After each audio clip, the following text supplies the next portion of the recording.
C'est assurément le symbole de la disparition définitive de l'Algérie du Hirak. C'est inévitablement le symbole que l'Algérie d'aujourd'hui, l'Algérie de Tebboune, que la nouvelle Algérie a enterré définitivement l'héritage du Hirak. C'est le symbole que l'Algérie de Tebboune, cette nouvelle Algérie, tourne définitivement le dos aux espoirs et aux revendications du Hirak. Le jeune qui a dit un jour, c'était au début du mois de mars 2019, Yitnahaouga, lors d'un direct qui restera dans la mémoire ou dans les annales des médias et qui restera inscrit dans la mémoire politique collective de la population algérienne, c'était sur Sky News Arabia, alors qu'ils étaient, je crois, à la place Odin, en tout cas, que dans un boulevard situé au cœur de la capitale Alger. C'était au mois de mars 2019.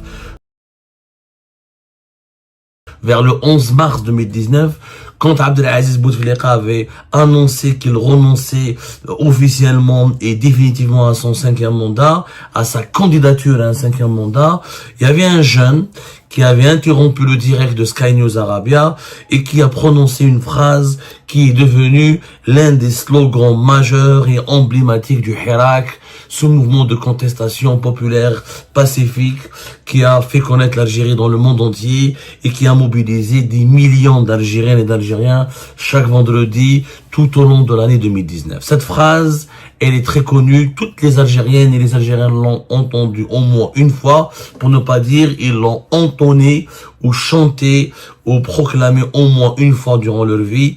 Yitnahaouga. Yitnahaouga, ils doivent tous partir, partez tous, ou ils doivent être tous enlevés ou tous limogés. Ce jeune qui a dit et prononcé cette phrase est aujourd'hui en prison, est aujourd'hui un des très nombreux détenus politiques qui croupissent dans les prisons algériennes. Son nom, c'est Mohamed Bakir Tolki, connu sous le prénom ou sous le surnom de Sofiane. Sofiane est un agent de sécurité qui travaillait à la direction des domaines de l'État, Modeliyat al-Amlak al-Dawla, à Alger. C'est une figure associée au mouvement populaire du Hirak de 2019. Effectivement, il était devenu célèbre et populaire lors de son intervention très spontanée, peut-être intempestive, peut-être un peu brutale, mais très spontanée, lors d'un direct de Sky News Arabia depuis Alger, quand il a dit « Nahaouga », quand l'animatrice lui a dit « Parlez en arabe », il lui a dit « Moi je ne parle pas en arabe, je parle en algérien, je suis un algérien, je parle avec les langues, avec les mots que tout le monde, pour que tous mes compatriotes me comprennent ». Et il a prononcé cette fameuse phrase « Yitnahaouga », qu'ils partent tous. Voilà la traduction la plus propice, la plus lucide, la plus proche du sens initial et original de cette phrase. La vidéo, rappelez-vous, était devenue virale et le slogan s'était imposé comme l'un des plus emblématiques du Hirak. Il y avait même un hashtag Yitnahaouga. Le visage de Sofiane était même apparu sur des nombreuses banderoles de manifestations. Plus de 7 ans plus tard, Mohamed Bakir Tolki, Sofiane, même si son nom est resté lié à ce slogan et son nom est resté lié à cette période qui est le Hirak, et ben Sofiane a rejoint les cellules des prisons algériennes. Que s'est-il passé, mesdames et messieurs? Le 5 août 2026, il a participé à un live sur TikTok. Alors j'ai pas les circonstances précises de ce live. Certains sources affirment c'était un live lancé par une figure du mouvement Rachad. D'autres disent que c'était Zeto. Peu importe, en tout cas, c'était un simple live sur TikTok. Donc il était en train d'exprimer une opinion. Il a participé à un débat. Il a voulu donner une opinion à un espace qui est censé être un espace de liberté de parole sur TikTok, sur les réseaux sociaux. C'est d'ailleurs le contenu qui a été invoqué par les autorités algériennes comme fondement des poursuites judiciaires qui ont été enclenchées contre lui. 3 jours ou 4 jours plus tard, le 9 août 2026 plus exactement, Sofiane a été arrêté par les services de sécurité sans son lieu de travail à la fin de la journée.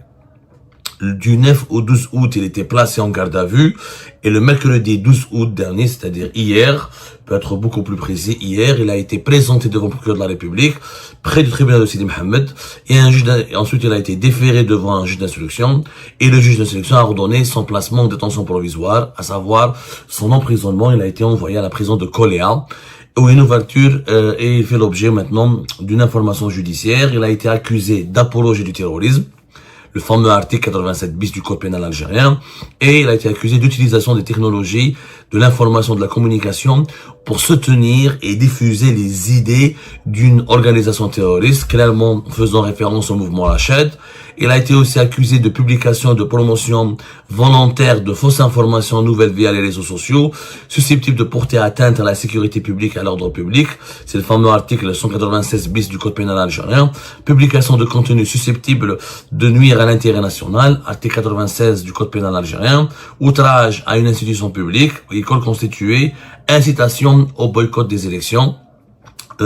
Certainement, il a parlé des élections législatives qui se sont récemment déroulées.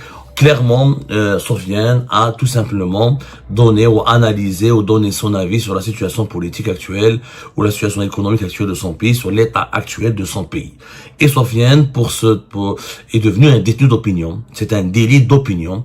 Les articles apologie du terrorisme, c'est ce qui est utilisé généralement par la justice algérienne et les juges algériens pour emprisonner, incarcérer tout individu en Algérie qui discute ou parle ou échange avec des membres ou des leaders ou avec des militants du mouvement Rached ou du mouvement Le MAC, le mouvement indépendantiste kabyle, où il reprend leurs idées ou leur contenu, etc. Il est directement accusé d'apologie du terrorisme, outrage à corps constitué, tout ça, publication volontaire, pour porter atteinte à la sécurité publique, à l'intérêt public, à l'intérêt national. Tout ça, c'est des considérations complètement politiques. C'est un délit d'opinion. On l'accuse, je ne sais pas qu'est-ce qu'il a dit précisément, on va creuser le sujet, mais quoi qu'il arrive, ça reste une opinion. Il n'a pas attaqué quelqu'un, il n'a pas agressé quelqu'un, il n'a pas appelé au meurtre, il n'a pas appelé à la haine, il n'a pas appelé à la révolte, il n'a pas volé, il n'a pas violé, il n'a pas commis d'actes physiques. Il a donné une opinion. Et on ne peut pas aller en prison pour une opinion, sauf si c'est un appel au terrorisme, à commettre des attentats ou à commettre des massacres ou à cautionner la violence, ce qui n'a pas été son cas d'après plusieurs sources que j'ai, avec lesquelles je me suis entretenu et qui ont assisté ou qui ont pris connaissance du contenu que se souviennent l'auteur de la phrase du fameux slogan son contenu sur TikTok était tout simplement un commentaire personnel, une analyse personnelle et subjective de la situation du pays. C'est encore un nouveau détenu politique. Tout simplement. C'est encore un nouveau détenu politique. C'est très grave. Encore une fois, je suis complètement... Alors, le live date du 5 juin 2026, pardonnez-moi, pas du 5 août. Hein. C'est le 5 juin 2026, pas le 5 août. Alors certaines sources parlent du 5 août, d'autres disent ça remonte au 5 juin 2026. Bon, les accusations d'apologie du terrorisme, c'est tout simplement une invention de la justice algérienne. C'est le cas, ça c'est un cas typique. C'est vraiment ce qui s'est passé avec de très nombreux détenus politiques, après de très nombreux et nombreuses Algériennes et Algériens qui ont été emprisonnés pour avoir exprimé leur opinion sur les réseaux sociaux, notamment sur TikTok, qui est devenu aujourd'hui très populaire auprès des jeunes. Je pense que Sofiane est encore jeune, hein. C'est quelqu'un qui est maximum âgé dans la quarantaine. Je pense qu'il est plus jeune que moi, en tout cas, entre 30 ans et 40 ans maximum. C'est quand même un symbole que l'auteur du slogan terme fini, il n'a pas été encore condamné.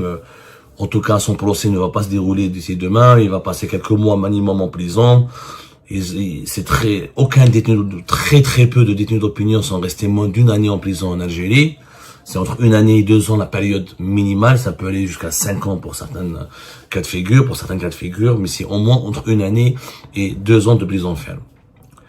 Le fait que Sofiane Mohamed Belkir Torki finisse en prison comme beaucoup d'autres détenus politiques, beaucoup d'autres journalistes indépendants, beaucoup d'autres opposants, c'est symbolique, c'est un acte symbolique. Nous sommes en 2026, 7 ans après le Hirak, c'est clairement la démonstration que l'Algérie d'aujourd'hui, que la nouvelle Algérie de Tebboune, est tout simplement en porte-à-faux. Elle est tout simplement, elle s'inscrit dans une opposition directe avec les revendications du Hirak. Pourtant, le Hirak a été évoqué, instrumentalisé, utilisé par Abdelmajid Tebboune et son régime pour s'acheter ou pour s'offrir ou pour se doter d'une légitimité. Tebboune a toujours dit le Hirak al-Moubarak. C'est d'ailleurs grâce au Hirak que Tebboune est au pouvoir. Il faut savoir que s'il n'y avait pas le Hirak, s'il n'y avait pas les 13 millions d'Algériennes et d'Algériens qui étaient mobilisés de février jusqu'à début avril 2019, si Abdelaziz Bouteflika n'avait pas été délogé du pouvoir et si le 5e mandat n'avait pas été stoppé, Abdelmajid Tebboune aujourd'hui aurait été en prison. Parce que le clan Bouteflika lui préparait déjà, il a évité de séjourner en prison miraculeusement en 2017. S'il était encore, si Saïd Bouteflika et le clan Bouteflika avaient exécuté son agenda et sa feuille de route en 2019, Tebboune aurait eu de très graves ennuis. Les oligarques, ils lui en voulaient toujours, ils l'avaient toujours dans le viseur, ils voulaient toujours le punir et se venger. Il avait beaucoup d'ennemis, beaucoup d'adversaires, y compris Saïd Bouteflika en personne. Donc le Hirak a sauvé Tebboune quand même. Jamais, au grand jamais, Abdelmajid Tebboune n'aurait pu devenir président de la République, ni Saïd Chengreh n'aurait pu devenir chef des armées, ou patron de l'institution militaire, s'il n'y avait pas eu les événements controversés ou les événements, les turbulences politiques provoquées par le Hirak en février 2019. Jamais. Donc, Abdelmajid Tebboune doit tout au Hirak. Abdelmajid Tebboune, il doit sa survie, il doit sa liberté, il doit son accession au pouvoir, il doit l'instauration de son système et de son régime au Hirak. Mais l'affaire Sofiane démontre que maintenant Tebboune s'en fout du Hirak. Qu'il a utilisé le Hirak, qu'il a surfé sur la vague du Hirak pour atteindre un objectif bien précis, qui est la conquête du pouvoir. Le Hirak a été utilisé comme un chameau pour traverser le désert qui était l'Algérie à l'époque. Pour sa traversée de désert, Abdelmajid Tebboune et ses dirigeants ont utilisé le Hirak. Ils l'ont utilisé comme une planche de salut dans cette mer agitée qui était l'Algérie en 2019. Ils sont arrivés au bon port, ils ont réalisé leur objectif. Maintenant, le Hirak fait partie des archives, fait partie du passé. On solde de ce passé et on l'enterre. Il n'est pas question. Le pouvoir actuel a clairement une feuille on le disait, moi je vous le disais au lendemain du début de la grande répression de 2020-2021, le pouvoir actuel dans sa version Tebboune et Chengreh ont pris une décision définitive, un pacte, ils ont scellé un pacte. Il n'est plus question de tolérer un certain seuil de liberté publique et de liberté individuelle pour éviter à tout prix le retour du Hirak et pour éviter à tout prix que l'esprit du Hirak reste en vie. Il était question non seulement d'empêcher les manifestations publiques du Hirak, mais il était aussi question de tuer l'esprit du Hirak, de le neutraliser définitivement. Il fallait s'attaquer aux idées du Hirak, aux valeurs du Hirak. Il fallait les neutraliser, il fallait les enterrer. Il fallait tout simplement les détacher de l'esprit des Algériennes et des Algériens. Pourquoi? Parce que ces valeurs et cet esprit étaient considérés comme dangereux pour le pouvoir Tebboune. Le régime Tebboune ne veut pas des valeurs du Hirak.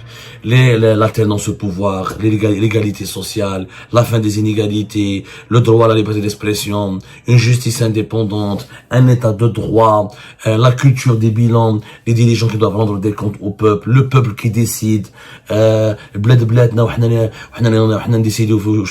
peuple qui décide, des institutions qui émanent de la volonté du peuple et du peuple. Tout ça, c'est des idées qui sont contraires et qui sont à l'opposé et qui mettent même en péril l'existence même du régime Tebboune. Le régime Tebboune a existé. Il existera par la dictature, par la terreur. Qu'on le veuille ou non, Abdelaziz Bouteflika n'était pas un grand démocrate, mais c'était un despote éclairé. Il avait une légitimité. Sa légitimité, c'était la fin de la décennie noire. Bouteflika, il n'est pas venu, c'est pas un démocrate. Son élection, son arrivée au pouvoir était controversée, etc. On peut dire ce qu'on veut. Il a même bénéficié d'un certain trucage. Il a même été parrainé par les composantes les plus importantes du pouvoir pour arriver à la tête du pays, à la présidence de la République. Mais il avait une légitimité. D'abord, la légitimité révolutionnaire, la guerre de l'indépendance, que Tebboune n'a pas. Il était quand même le bras droit de Houari Boumediene, donc il a une légitimité historique. Deuxième légitimité, c'est qu'il a fait la concorde civile. la réconciliation nationale. Il a ramené la paix en Algérie. Il y a eu la paix qui est revenue. Il y a eu quelques attentats plus tard, quelques événements, quelques troubles, quelques événements dramatiques, mais grosso modo, la guerre civile avait cessé. C'était ça la légitimité de Bouteflika. Et il a lancé la reconstruction de l'Algérie. Qu'on le veuille ou non, l'Algérie, elle a réglé ses dettes, elle a construit des infrastructures. Durant les 2 ou 3 premiers mandats de Bouteflika était légitime. Le problème de Bouteflika a commencé avec son quatrième mandat. Quand il est devenu malade, incapable de diriger le pays, et quand il a commencé à céder son pouvoir à son frère et son entourage. Tebboune n'a pas de légitimité. Tebboune, c'est un accident de l'histoire. Tebboune est arrivé au pouvoir grâce aux élections de décembre 2019, qui était rejeté par le peuple du Hirak, qui était boycotté, qui était tout simplement, il y avait un divorce avec la population. Ensuite, il a régné par la terreur. De 2020, pardonnez-moi, à 2024 jusqu'à sa reconduction pour un deuxième mandat, Tebboune, il a régné comment? Il est resté au pouvoir comment? L'utilisation des épouvantails, des puissances, la menace étrangère, le Maroc, les Émirats, Israël, la création de mouvements terroristes comme le MAC et le Hachette, la création, c'est-à-dire, il les a transformés en mouvements terroristes pour faire croire à la population que ces deux mouvements sont téléguidés par des puissances étrangères qui menacent le pays. Clairement, il a créé une doctrine. Le pays est en danger. La sécurité nationale est en danger. Nous sommes menacés. Les opposants sont tous des traîtres. Les journalistes indépendants sont des traîtres et ils bossent à la solde des puissances étrangères. Le pays est en danger. Donc vous devez renoncer à toutes vos libertés pour protéger le pays. Je suis le garant de la protection de la sécurité nationale. Renoncez à toutes vos libertés. Ça, c'est le premier mandat. Pour le deuxième mandat, la même continuation de la pensée. Là même, le pays est menacé par le Maroc, par les Émirats, par Israël, par Donald Trump, par la France, etc. Il y a les guerres au Sahel, il y a les guerres en Libye, la Tunisie, elle est fragile, si elle s'effondre, elle va entraîner l'Algérie dans son sillage. Le pays est menacé. Donc on règne par la peur. Et la peur justifie la terreur. Parce que le pays est menacé, donc on doit étouffer les libertés publiques et individuelles. Ça, c'est la pensée qui est fondamentalement contraire à la pensée du Hirak, qui est pour une Algérie apaisée, tolérante, ouverte, plurielle, démocratique. Bien sûr, il y avait le Hirak en lui-même comportait certains germes d'une certaine pensée totalitaire. Il y avait des islamistes qui voulaient sans pas imposer leur idéologie. Il y avait certains mouvements radicaux qui voulaient imposer leur idéologie. Mais globalement, c'était un espace de dialogue fluide. C'était un espace d'harmonie. Il était à l'image de la diversité de la population et à l'image de la diversité des opinions et des mentalités en Algérie. Le régime Tebboune, c'est le contraire. Donc il ne pouvait pas continuer à coexister avec l'héritage du Hirak. Il a utilisé l'héritage du Hirak pendant 2 ans, de 2020 à 2022, pour avoir une légitimité. De 2022 jusqu'à aujourd'hui, c'est la peur, la menace extérieure, le péril extérieur contre la sécurité nationale, le risque le complot contre la sécurité nationale, les mouvements séparatistes, les mouvements radicaux, les traîtres à la sorte de puissances étrangères, la peur, la manipulation, l'endoctrinement de la population. D'ailleurs, ça a fonctionné avec une certaine partie des Algériennes et des Algériens qui ont cédé à cette tentation et qui sont tombés dans ce piège de manipulation. Mais malheureusement, pour le régime Tebboune, une grande partie des Algériens et des Algériens ont bien vu que le pays souffre socialement, économiquement, que le pays n'est pas bien géré, n'est pas bien gouverné, ils se sont appauvris, que leur train de vie c'est complètement a basculé dans la précarité, dans la détresse, qu'il y a trop de scandales de corruption, qu'il y a trop d'injustice, qu'il y a trop de hogra. Donc le problème est dans le régime.